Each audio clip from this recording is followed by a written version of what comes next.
Should we start with the gambler's fallacy and Sure. then go from there? We can. I do want to start with something even before that. Okay.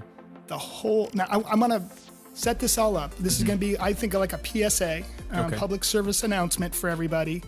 Have you ever been to Las Vegas? I have multiple times. Are those small buildings or are those incredibly large casinos? They're incredibly large casinos that are designed to keep you energized and unaware of the outside. Yes, and they didn't build that with other people's money. They built it with your money, if you're the bettor. So there's a lot of money that stays in Las Vegas. Yeah, I think that's the...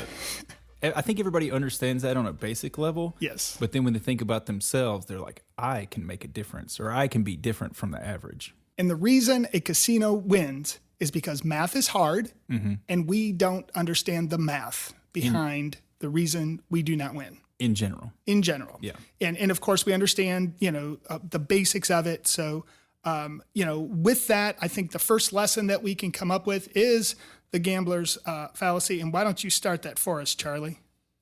So the gambler's fallacy is it's the idea that eventually your number's going to come up.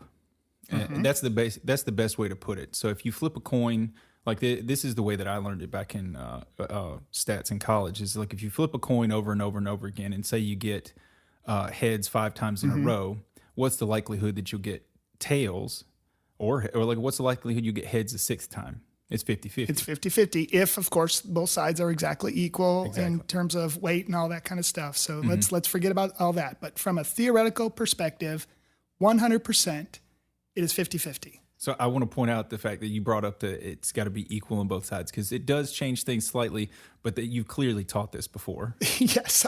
And I've had those kind of conversations with a 19-year-old saying, wait a minute, what if one side is? Yes. I'm pretty sure it sounded like this. Will actually. Yes,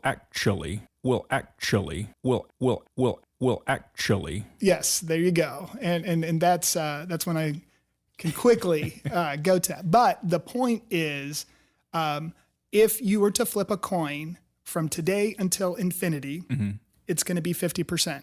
Every single time. Every single time. And they're independent. 50%. 100% independent. So the word independent means no matter what has happened in the past, the next event, which is a flip of a coin, is only based on what's happening at that moment. Okay. So you're telling me that when I'm in a casino and I've played on the same slot machine for an hour, that the next one doesn't have a higher likelihood of hitting?